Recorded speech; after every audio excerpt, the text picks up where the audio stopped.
Good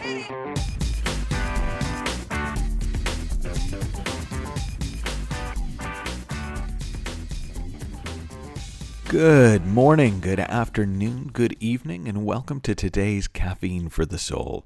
This week, all week, we're going to be exploring meditation and peace of mind, but in particular, we're going to be exploring meditation without meditating. In other words, how to experience the state of meditation without necessarily involving yourself in the practice of meditating. I remember watching a Sid Banks video called The Ultimate Answer, and he says something to the effect that if you take a room full of meditators and a room full of people learning the principles that we talk about in this podcast each week, the room full of people learning the principles would go higher. And I remember thinking when I watched the video, that it was a funny thing to say because it kind of evoked like a game show for me, the great race to enlightenment. But also because, well, what if it was true? Why would it be true that learning how life works, learning about mind, consciousness, and thought would take you higher than actually practicing meditation?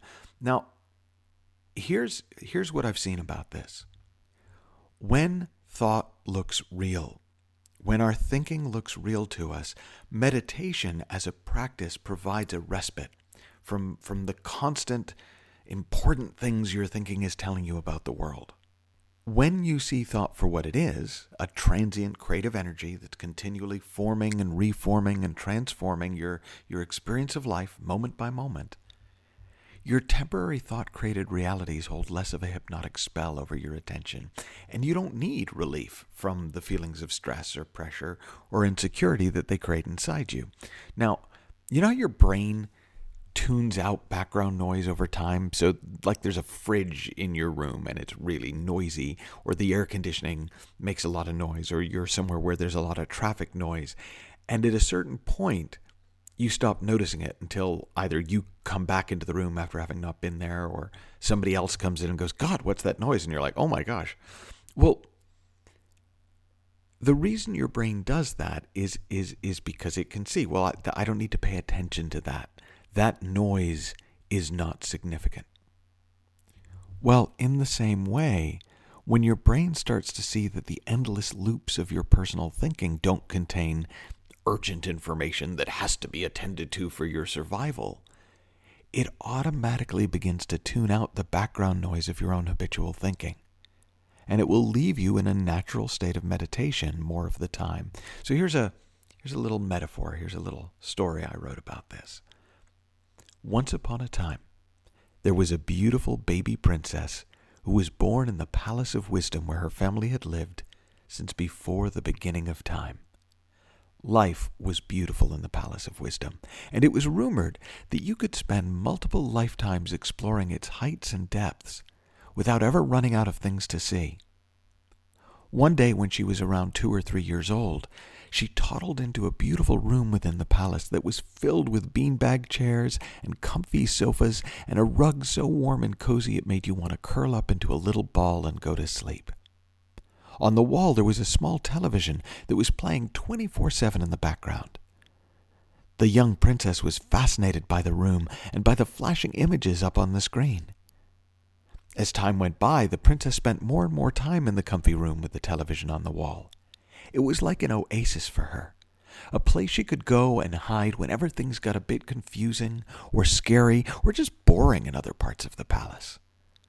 Soon she began to decipher the images and sounds emanating from the television until it felt like it was talking just to her, telling her all about how the world outside her really worked.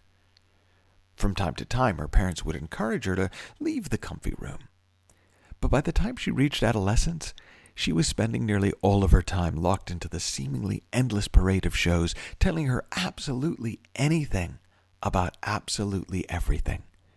She binge-watched some shows again and again, documentaries to keep her informed about the horrors of the world, and the occasional soap opera. Real Housewives of the Palace of Wisdom was one of her favorites, to bring her relief.